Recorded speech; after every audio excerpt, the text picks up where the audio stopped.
Hey guys, it's been a minute since I've done a talking head video, but I feel like I should have some things to share with you guys about life. Over the last, when was the last time I uploaded a YouTube video? My channel.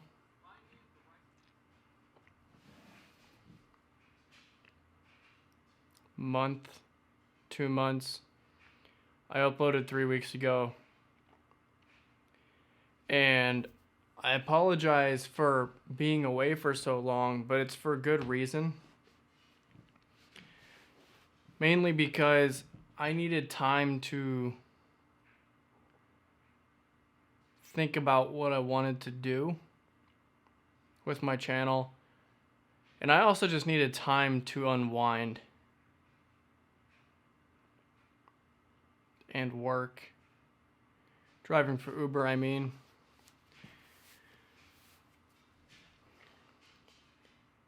And also thinking about school and possible moves of location for next year. I'm probably going to move into Charlotte, North Carolina in June.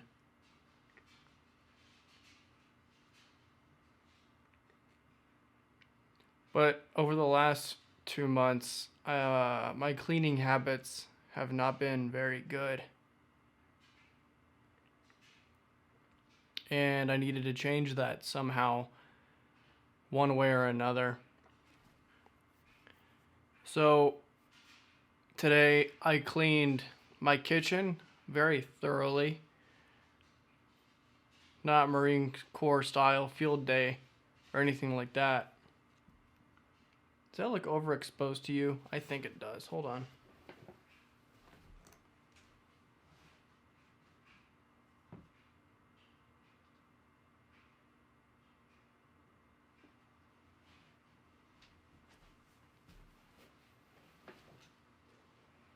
I'm also gonna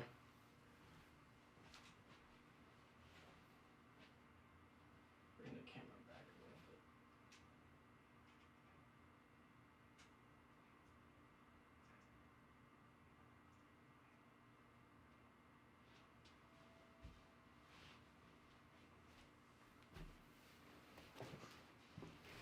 That's better, I think.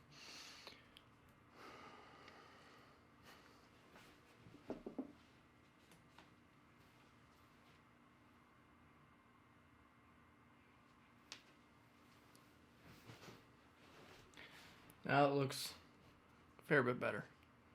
A lot less bright. More dramatic. Although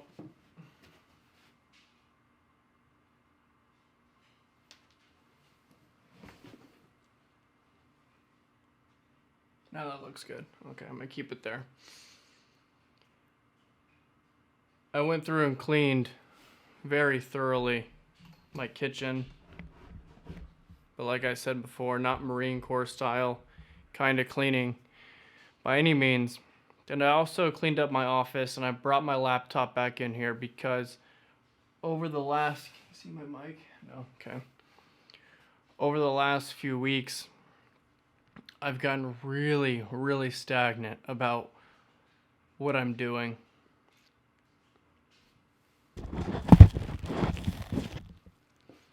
My habits, not that I really had any developed, but they plummeted significantly.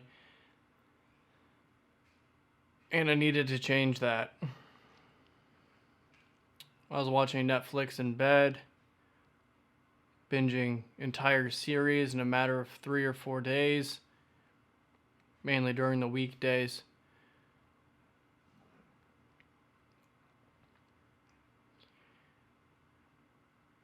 Swiping left and right on dating app. For a minute, I did delete all social media from my phone except for Instagram and YouTube. That was probably for 2 or 3 weeks I did that. And I was able to manage to save $500 and then burn through that same $500. So my finances are not exactly where they need to be. still. But that's all changing because I'm putting systems in place in my life to help me financially, putting away money, putting it in a drawer, withdrawing certain amounts every day that I do drive Uber so I can be sure that I'm putting money somewhere where I cannot touch it on a daily basis. So I can start to save for a gimbal, and so I can start to save for a move, which if I'm moving to North Carolina, I'm looking at around $5,000 to have saved for that move, which means I need to be saving, that's about 6 months from now, $700 a month. That's a lot of money. But it can be done with a lot of tenacity and hard work, which means very little camping videos, unfortunately, but I am planning a trip for next weekend, or maybe even earlier during this week. I would like to go down to Brown County and go for a camping trip, maybe Tuesday through Thursday, do a 2-dayer, and just go out there and unwind. Take Zeus with me. Ticks are done for the season. God bless those ticks. That's the reason why, or one of the reasons why I didn't want to go camping anymore during the warm months, because those ticks. I pulled 32 off of them after that first camping trip. And along the lines with getting systems in place, I'm going to start planning out videos and shooting or writing short stories that I could possibly turn into a short film somehow, since that's something I have honestly been thinking about and coming up with ideas about how to do nature documentaries, super low budget, and then working my way up with bigger productions. So I'm not entirely sure how I'm going to pull all this off, but I'm really excited to think about it and just ponder about those things, but also about life. Like, what am I supposed to be doing with my life? Because right now, I feel stagnant. I feel like it's at a standstill. Even 2 weeks ago, I dare to say on YouTube, I was having suicidal ideations, and I pulled myself out of it, and I got back into the gym, and that took care of it. Well, that's not the first time that's happened before, and certainly it won't be the last time. Depression runs in my family. I don't consider myself depressed. I haven't been. Actually, I probably do. It's in my VA records, and they had a psychiatrist talk to me, but before I got discharged. I'm not on any medication except for Benadryl and Advil. Benadryl for my allergies if I'm around dogs that have more coarse fur, and then Advil for my hip on a need to have basis, which isn't very often at all, maybe once or twice a month at this point. But I want to talk about really, and just try and jump through some different thoughts I've been having. Not suicidal, because I don't want to go down that road. But how to plan what I want to do in life, or how to find your purpose in life. Because that's what laundry's done. That's what I feel like I struggle with the most. It's not the money. Well, the money's often tight, and money can make a lot of things possible. It's the what do I do? What do I want to be known for? What kind of impact do I want to leave on the world? Things that are truly like existential questions. And I heard once, think about what you want to have said at your funeral about you. Good guy, great father, good best friend, good husband, did this, did that, helped the world, left a legacy. But how do I help the world, and how do I leave a legacy? I know that at some point in my life, I want to own apartments that I could rent out for free, which at that point, it's not free, it's not anything. or very cheaply. For people who are going through traumatic experience in their lives, such as mistreatment in a relationship, significant mistreatment, abused, uh, the R word, as a place for them to go where they feel safe. Gated security, clearances. So if anybody wants to come visit, call security. They'll let you through on a need to see basis.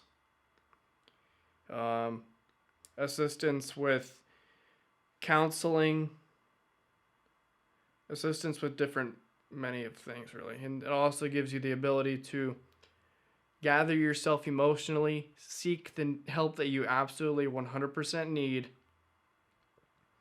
without having to worry too much, if at all, about finances. That's one of the goals that I have in my life, and I've got friends who were sexually mistreated, and it's one of the things that fires me up the most is seeing men and women, because it can happen to men too. You drug a man, his body thinks something is going down, and it responds associatively or respectively to that situation. And I've also got female friends who have been the R word. I don't know if it's against terms and conditions to use that on YouTube, but and it boils underneath my skin. My face turns flush, red, and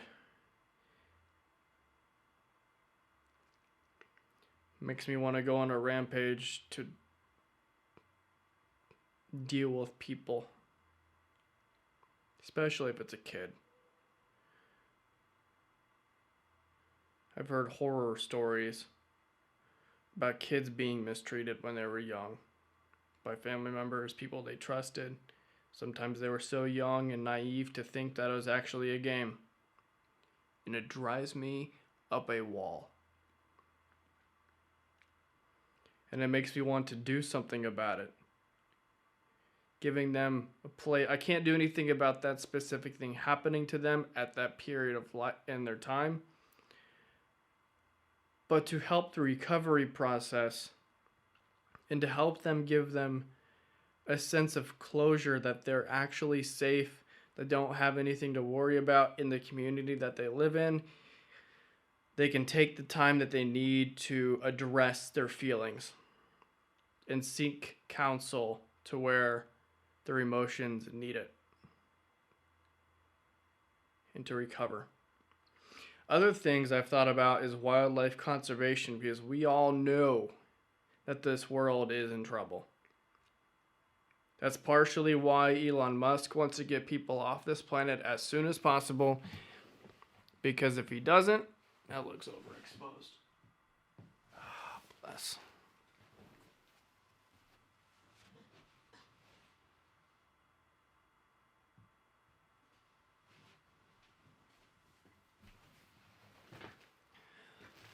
That's a bit better, because if he doesn't,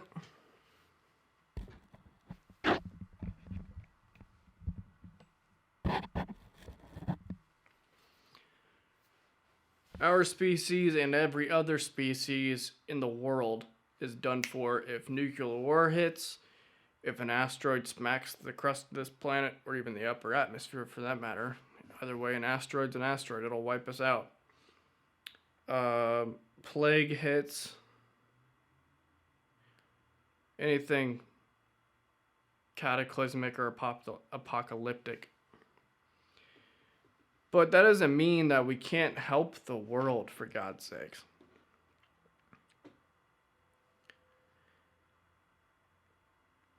All we're doing is destroying it faster. And I feel like if more people saw videos and scientific evidence about what humans are actually doing to their planet, and again, I should say, not again, but this world, planet Earth, has been around for 4 to 6 billion years. The freaking universe is much older than that, around, I don't know, 30 to 60 billion years old. So our planet's new and it's gone through changes. from the Jurassic ages, Paleozoic, different changes in atmospheric oxygen, in the levels of it. Things were so big back then because animals were bigger for obvious reasons, and that there was enough oxygen in the atmosphere to support life that large. And then came the ice ages, and then other CO2 related things way early back in the very beginning of life, billions of years ago. But seeing how polar bears, for instance, they live in the Arctic and I think they live up in the Antarctic too. They're struggling to even find a place to stand because all the ice shelves that they sat and walked on are disappearing. And then commercial fishing is coming through and wiping out damn near every entire a lot of species, and putting them on the endangered species list. And I want to role play this real quick. Let's say sharks eat tuna. It's a pretty accurate statement depending on the type of shark you're looking at. If you fish out all of the tuna in the world, what do sharks then eat? Various other things, whales, dolphins that have died, so on and so forth. But then let's say tuna eat algae and plankton. I don't know what tuna actually eat. There's millions of algae and plankton in the sea, so that's not much of a worry. Plus, we don't eat algae or plankton. Let's say they eat shrimp.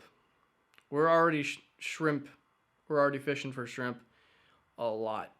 So if we're fishing for shrimp, crabs are fishing for shrimp or hunting for shrimp. Other animals are eating shrimp.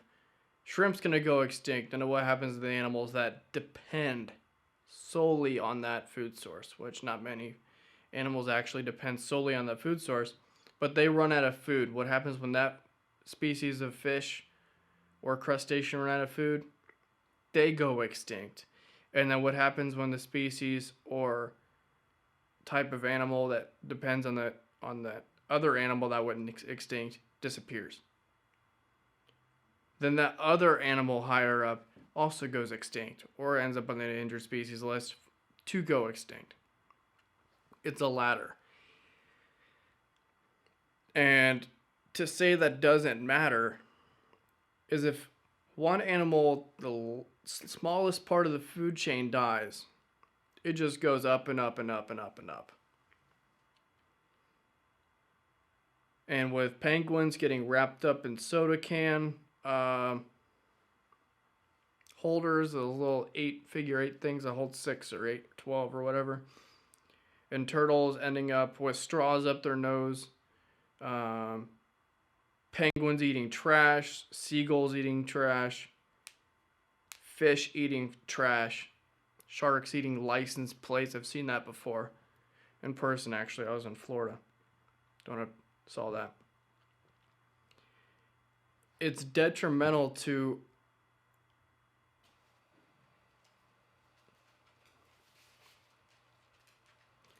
this planet to have that many species go extinct.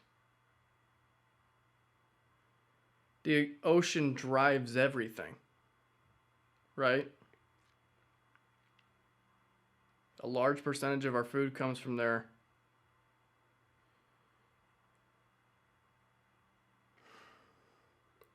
I watched a documentary once, and it was about how the oceanic currents are different temperatures in the oceanic currents. Let's start there. Let's say you got one current that's going inland with colder water on the west coast, and then you got hot air coming off the California coast going out towards the sea. The hot air warms the water closest to the surface. The colder water is coming in from out at sea. They keep on alternating.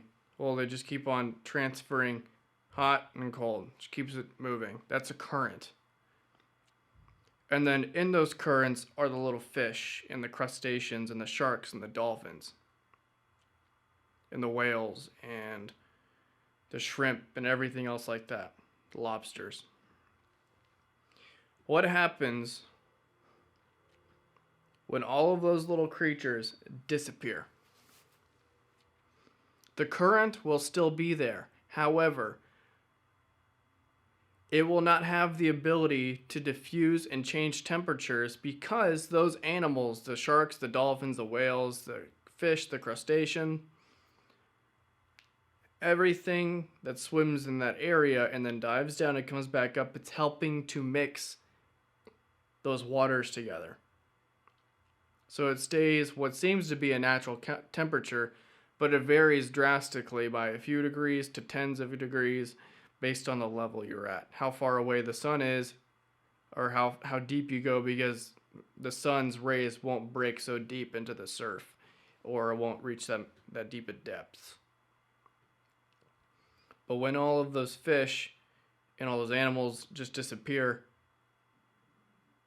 not only are currents going to be affected, but also other animals that depend on marine life, we will be affected because it constitutes so much of a source of nutrition for people, for humans. Certain products like dog food are going to be affected. Cat food are going to be affected. And let's say salmon, for instance. Salmon's it can vary. Salmon swims upstream, then returns to the ocean, I do believe. So let's say the salmon are out at sea doing their salmon-y thing. Their food disappears. Oops, no more salmon going back upstream because they have no food to have the power to start jumping upriver. Is it salmon or trout that do that? I don't remember. And then because bears feast on salmon, bears have a diminished food source. Wolves can have a diminished food source. It affects the whole system, and also eagles. And then these animals will end up having to find other ways to find nutrition. So some birds will eat berries. I just went down a really long rabbit hole. Basically, we need to do our best to help this planet, because if we don't, we're fucked. If one species of marine animal that goes extinct, it causes a chain reaction with other species of animal. Like, let's say a higher predator goes extinct in a food chain. The lower the prey of that predator then eats all of its food source, and it expunges or extinguishes itself because now it ran out of food. And then that also goes down the lane or down that pathway or that ladder. And then what happens when the predator of the predator runs out of food because we made it go extinct? It now goes extinct if it doesn't have other viable options of food.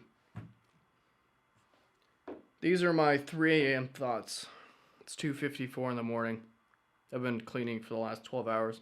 Very slowly. Excuse me.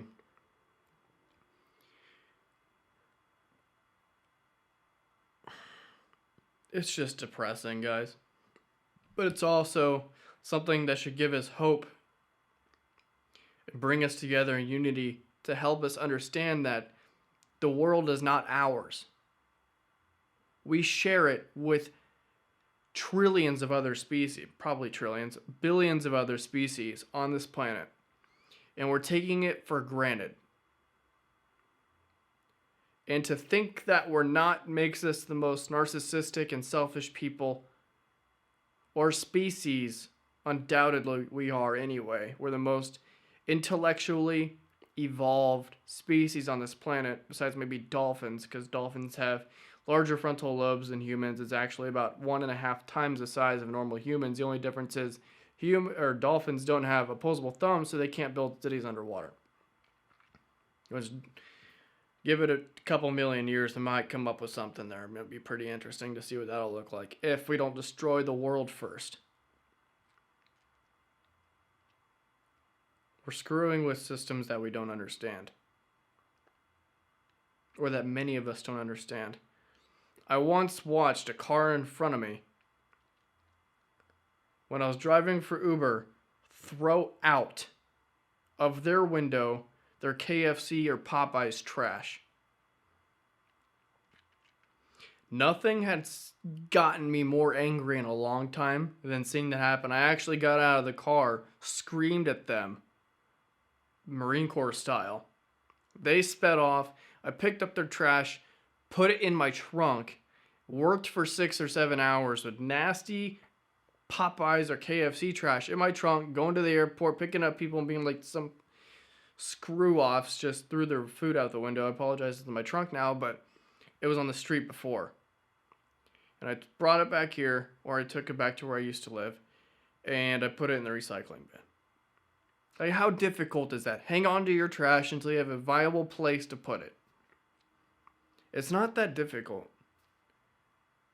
Is it? Is it that difficult and I'm just not realizing it? Or am I just so naive to think that people would actually want to do the right thing by the planet? Or do they just not give enough of a shit about what they're going to be bringing their kids into and the kind of example that they're going to lead for their family?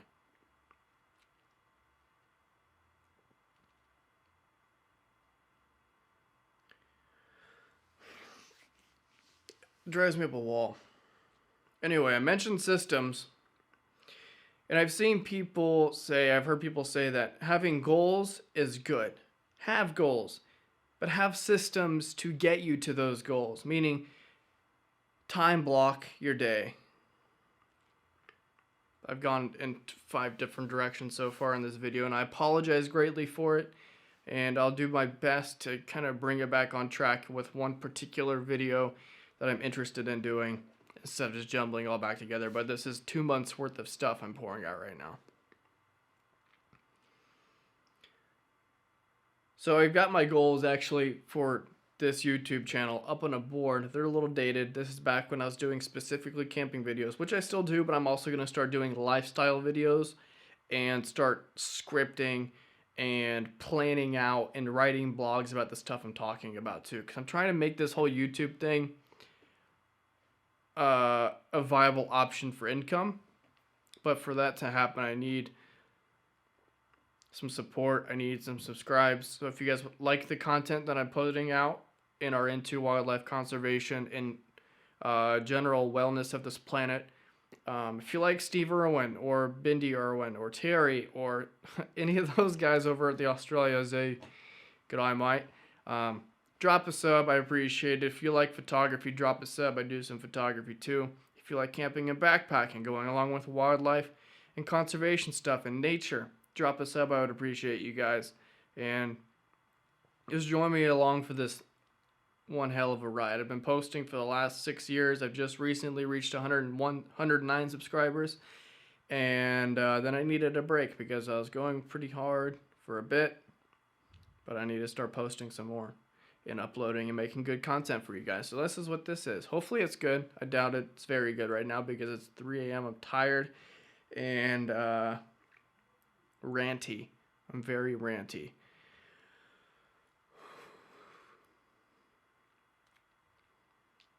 But systems. Stay on systems. Tristan, stay on systems. Having goals is important, but having systems daily and consistently to help you get to where you want to be is important.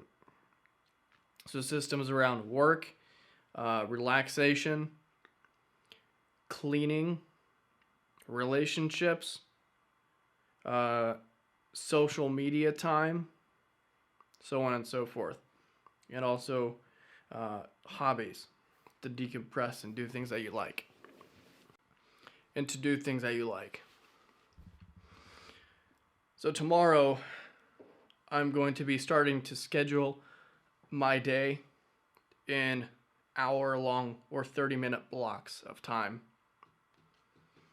Make so many calls on Monday, Tuesday, Wednesday, and Thursday.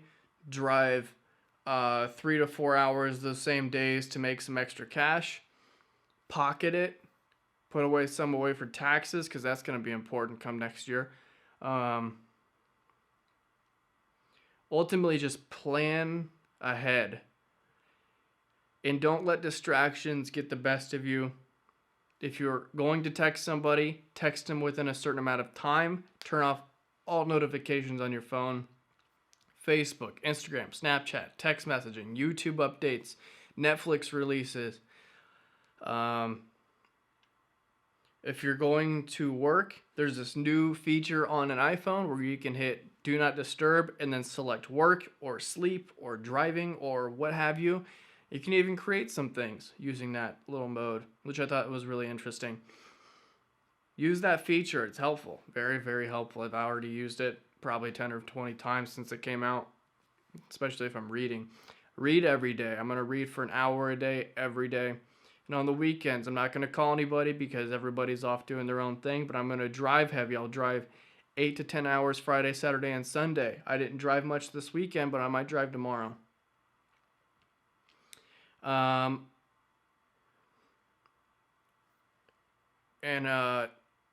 Next week, early next week, instead of actually late next week, so probably midweek, Wednesday, Thursday, and Friday, I will try and go out camping. So I'll be out there for Wednesday and Thursday, and I'll come back on Friday morning. Probably be out camping. Give myself some decompression time and really get my head together with my thoughts. And also, it's good to plan and schedule and systematize. Is that a word? I don't think it is. What your goals are financially. How much do you want to have put away by the end of December? What do you need to get for Christmas presents? How much money do you need to do that? What do you want to get yourself? Especially if it comes to getting little things that bring you little bits of joy and happiness. Now, don't go so extravagant, or if you want to, save up your money for a month and then go out and get what you want and just make it that one thing for something that could help produce better content. Like for me, it's going to be a gimbal.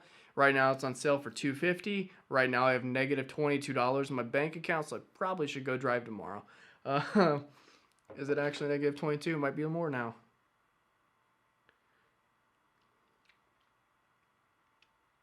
Yeah, scheduled maintenance. But I'm going to start putting together, and working out. If you're going to work out for an hour to an hour and a half. Anything more than that, honestly, unless it's like a long circuit workout and you're working with a lot of people, like HIIT training or CrossFit or anything like that, you might have some longer classes. Or if you're training for like a competition, that's your thing. You work out, you eat, and then you sleep. That's basically your life at that point. Maybe watch some Netflix here and there. But if that's your goal and you want to compete for bodybuilding, you want to compete for a sporting event, football, track, wrestling, that's your life. You need to set it accordingly as such, because if you don't train well, you're not going to do well in your races, in your matches, in your games, in your bouts, what have you, if you're boxing or in your fights. So I'm going to be working on that over this next week and really dialing in my sleep schedule, because to get the system in place and to make it a habit, which having habits for systems to meet goals, it's how it starts. Habits first. Start developing 1 or 2 habits throughout the first 2 weeks. And then as soon as you start to feel like that's becoming second nature, like driving, then you can add on a 3rd or 4th habit and just keep building on it. So this week I'm going to start waking up it's not super early, but it's a lot earlier than I've been waking up. I'm going to try and get to bed by 8 or 9 and then wake up around 5 or 6. So a solid 8 to 9 hours of sleep, I'm good with that. and then just really pounding out the hours that I'm awake and doing things that are good for me and that are going to bring me some success and happiness in my life. It's going to leave me with a strong work schedule. It's going to leave me feeling more accomplished and more productive. That's what I'm really going for by systemizing my life. Now, things that I'll have to get better at as I go through and do this is saying no to people. Do I want to train today? No, I can't. Do you want to train tomorrow? Let me think on it. Let me see what I have going on. And I'm talking about training my friend who lives upstairs. His name is Waz. You may have seen him before on my channel or my vlog channel, which this is going to be my main channel again. But when it comes to that stuff, I have to be able to be better at saying no. Hey, can you come pick me up? Sorry, I can't. I got stuff going on. I don't have the time. Can you watch my cat or check on my cats? I just checked on my friend's cats yesterday, and I said, fine, that sounds fine. I'll be there for 10 minutes, but it was a 45-minute drive away. Sorry, I got distracted. I'm going to chop this video up a little bit tonight. I'm going to have a cup of tea because I'm tired. And different cup of tea than what you guys saw earlier today. And I'm probably going to make a little other voiceover thing for this video because I just jumped straight into the talking headshot and I did a lot of cleaning and I want to include that somehow. So I'll see you guys probably on Monday.